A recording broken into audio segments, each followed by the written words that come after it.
Hey everybody, welcome to another adventure with Lumiere Legends.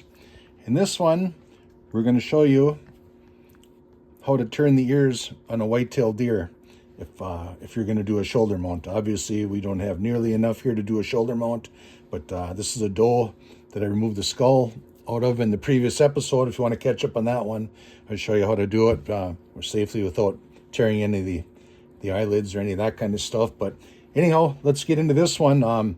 Since that episode, we froze this about 3-4 days, I believe it was now, so that we killed off the few little mischievous little wood ticks that were attached to this, or deer ticks. So we should be in good shape now to work on these ears.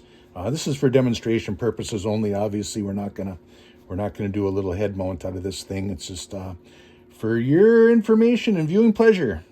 Probably not viewing pleasure. If you're a tenderfoot, this video is probably not for you. This is for education, taxidermy business. So if you want to know how to do this, stick around. Otherwise, I'm sure after that, you're gone. So anyhow, there's two different methods of turning ears that I'm real familiar with, that I like to use on the mountain of whitetails that I've done in my life and my career. And I'm just going to share those with you real quick right to the end of this episode. So make sure you stick around for the full thing. You always get some information. I get on my soapbox, my tangent, and I kind of drift off and get squirreled on something different. So it's just not going to be turning ears. You might pick something else up along the way here. So let's get after this. I'll explain to you what I'm doing right here. This is the first ear we're going to work on. What I did is I just kind of removed a lot of the meat away from the base, basically the ear cartilage. You can kind of get a feel for where we're at here. And what I like to use is just a regular utility knife blade.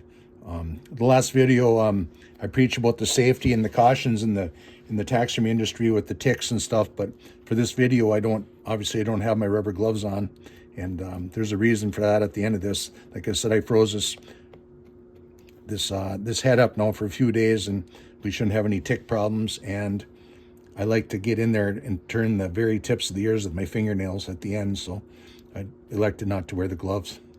But I strongly advise, for your protection, your safety, to wear rubber gloves when you're working with any wild animal. So anyhow, all I'm really doing here is I'm going around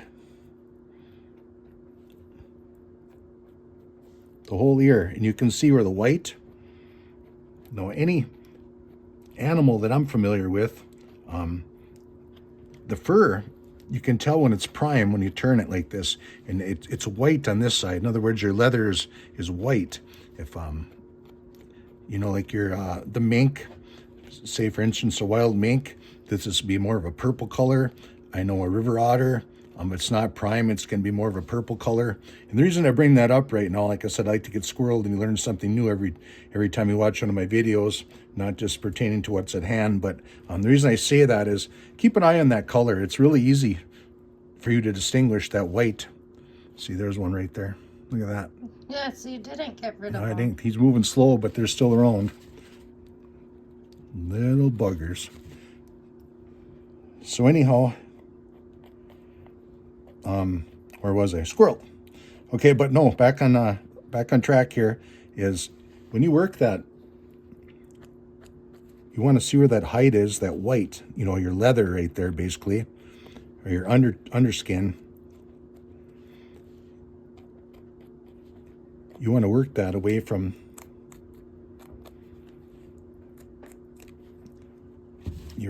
your cartilage on your deer. Now, we're not going to remove the cartilage in these videos. This is, like I said, this is for education, and I don't intend on doing anything with this this cape, or it's not even a cape, it's just the head mount part of it. Maybe save these ears for an extra ear if I happen to need them. I'll probably throw them into my tanning solution, and I'll have extra ears if I need them, if I get one that's badly split someday or something for my own purposes. But okay, so anyhow, that's where we're at right here. We're just kind of working that around, okay? We're going to do 2 ears, 2 different ways. I like to get it about that far. And now you can see right here, all right? You can't pull that any farther. It made a little nick right there. That's basically going to be the inside of this ear, right down in here. You can't turn that any farther. You got to start turning this towards the outside edges here and towards the tip. So you can work this a little bit this way. Okay, the first method is I basically just have this little snippers that has been really dulled down where I can grab that and I can just roll it. Okay, I've had this in my toolbox for years. I've got 2 or 3 of these, and you can see how wore down it is and rusted. I've used this many times. But the key to this is just to make sure that this is freed up and not rusted, so it's easy to work with, and you can open it, with a couple of fingers multiple times real quick and get little nibbles and a little wrist action, and you'll be home free. That's what I'm after right there. Just, I'm just basically grabbing that hide and I'm turning that just like this. Now, I always say the fresher, the better, on the specimen you're working with, especially when you get into these ears on these deer, they start to get freezer burned on the tips and they start to get dried. This is getting a little bit dried right there, and this is, like I said, this cape was in the freezer for, I don't know, 3 days, maybe 4 days, and it dried those ears out just a tad. And obviously this was probably harvested a couple weeks back. So the fresher the better. Makes the life a lot easier to turn this. And that's all there really is to it. It's just you just keep going round and round like that. Okay. You come across some of this tendon in this gristle here, you can just stick those in there and you just break that right free just like that. And you can keep moving along. Like I said, when I get down towards the tips, that's where my fingernail comes in handy. I can really start to move those out just like this. You can get in there and you can work that all the way around, right to the ends. Now you can tell when you're getting close, you're going to see in the backside of this cartilage right here, there's going to be little marks where you're going to start to see blue through, like right there. You're getting close to the edge. And then you can feel also that there's nothing else. You're right to the edge. So that gives you an indication when you get close to the edge. And you want to turn these as far as you can, but you don't want to go too far that you blow the whole ear out. I mean, it's fixable with dental floss. Is what I recommend using. Dental floss, you have to sew up a hole in an ear. It works out real well, especially the wax stuff. Lasts a long time. You can't sew it until it comes out of your pickle solution and you neutralize your cape. That pickle solution, you get a 2.5 pH on your pickle solution. What's going to happen is it's going to start to eat away at your thread, and that's for the longevity of the mount. That's no good. So, like I said, squirreled and way ahead of myself to another episode with tanning and stuff like that. But you learned something else besides just turning an ear in this video. If you have a pH in your pickle for your whitetails between 2.5, 2.5, no more than 3, somewhere in that area. Neutralize your cape so the acid content is down out of it, and sew it up with dental floss. But just something to babble about while you watch me work this ear down. You get a good idea of how that's done. Now I'm getting close to the end here. And you can see that right in here, these little holes. So you're getting close to the edge.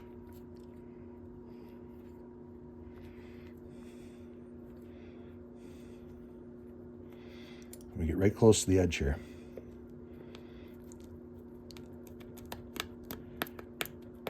And the other thing too, I like to pull the cartilage after I have it neutralized, the cape neutralized, just because it's less time I have to piss around fighting ticks that might be present.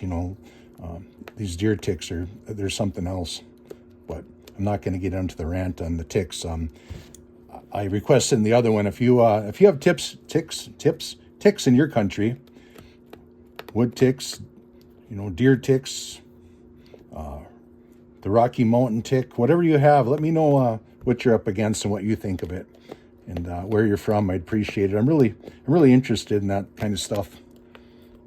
I think that's maybe one of the reasons I got into the art of taxidermy is, I used to like biology and learning about that kind of stuff. So I get intrigued by that. So let me know. Drop me a comment. Let me know where you're from. Same time, hit that subscribe button. Giving you all this information free of charge. And again, my tanning videos, you can see, once again, you can see all these little whites right here. These little white dots. Looks like a sewing machine running along there. That's when you know you're to the edge of your cape. And you can feel it too. That's it right there. But yeah, drop me a comment. Let me know where you're from, about the tick situation. Like, share, subscribe. All this information free of charge. I'm going to do some tanning stuff, but I think that's going to be when I hit 500 subscribers.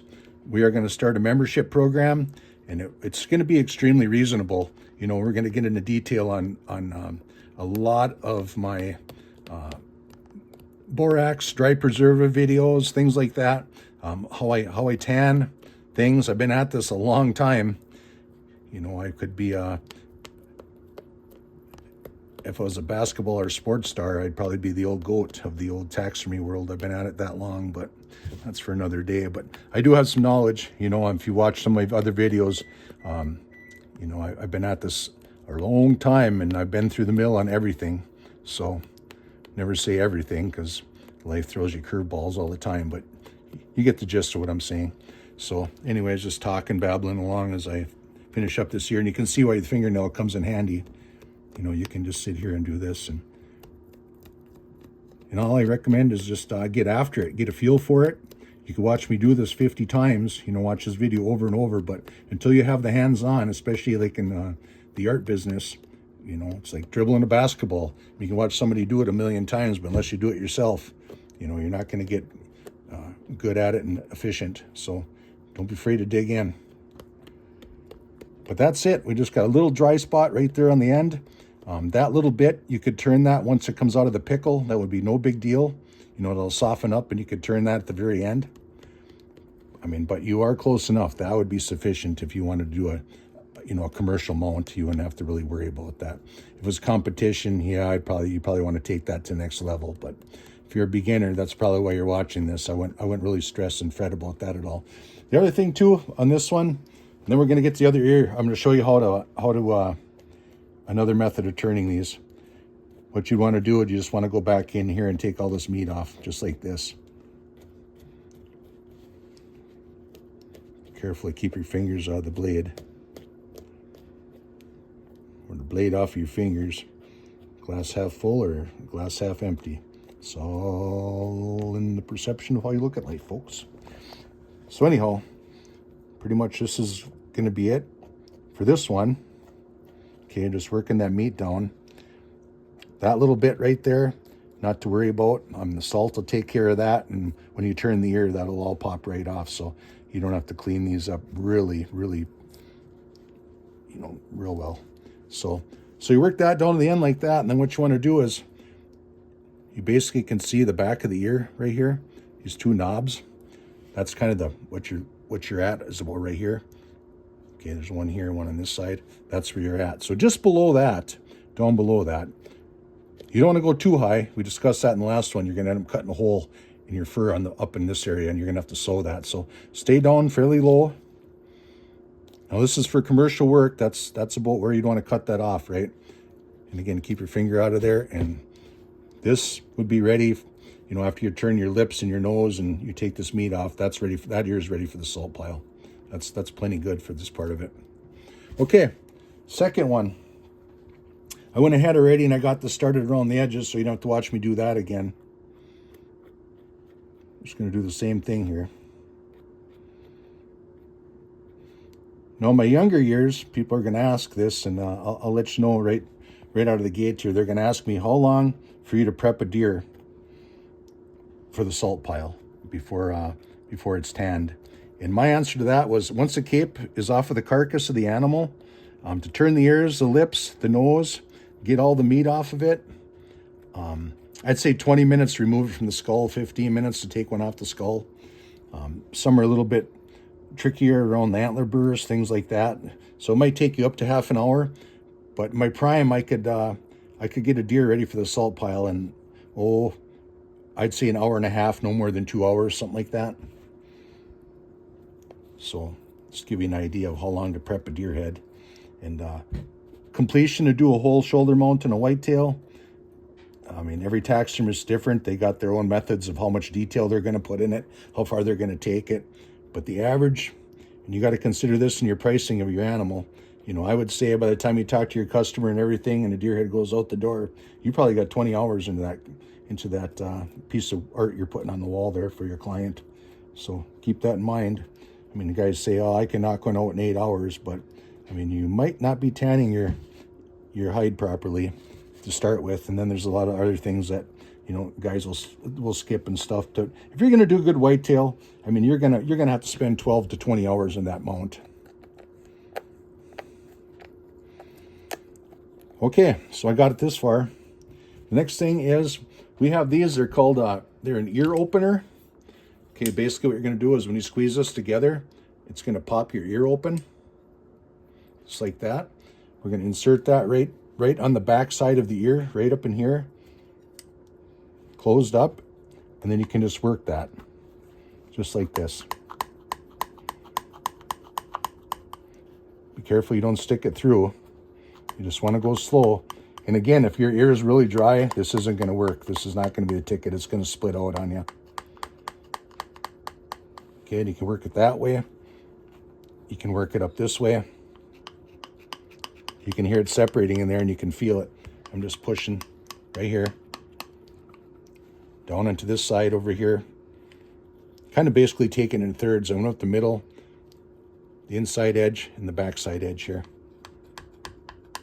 It separates pretty fast. Now, purposes of this video, you could piss around here 2, 3, 4 more minutes and get it close to the end.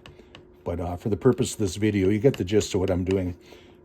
Okay, so that tool, pretty effective, pretty efficient if you got a fresh animal to work with. Now I'm going to go back in here. I'm going to use my fingernail again.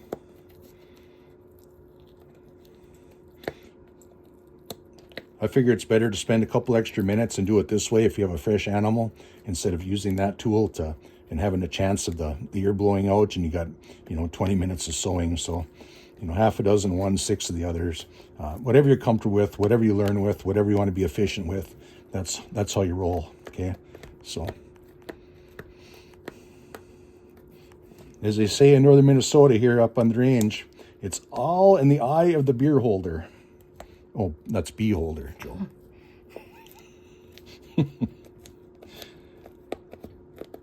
So same thing. We turn that with my fingernails. When you get down to the end here, same thing. You can just grab this, a few rolls, and you'll get this out towards the tip, just like the other one. So it's basically real similar to the other one. The rest of the steps, take that all out to the edge again. And we're not going to bore you with this again. You saw me do this one time already. But anyways, like I said, please be awesome if you hit that subscribe button. We've shared a lot of content here. Joe and I have worked on 50 or 60 videos in the last 10 months and put some stuff out, and we are grateful for those who subscribe and like the content and drop us the comments and the involvement. And we like to share our knowledge, and we're going to go from there. I think we're just going to call this a wrap. We're close enough. So you're done. We're going to cut that off. And like I said, we're not going to go through we're not going to do a video on the nose and the lips and all that. Everybody's got their own idea of doing that. And I noticed there's a ton of that.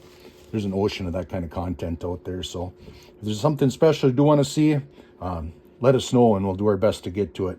Every view and person that watches these are important to us. So appreciate it again. Thanks a lot for watching, and catch you on the next one.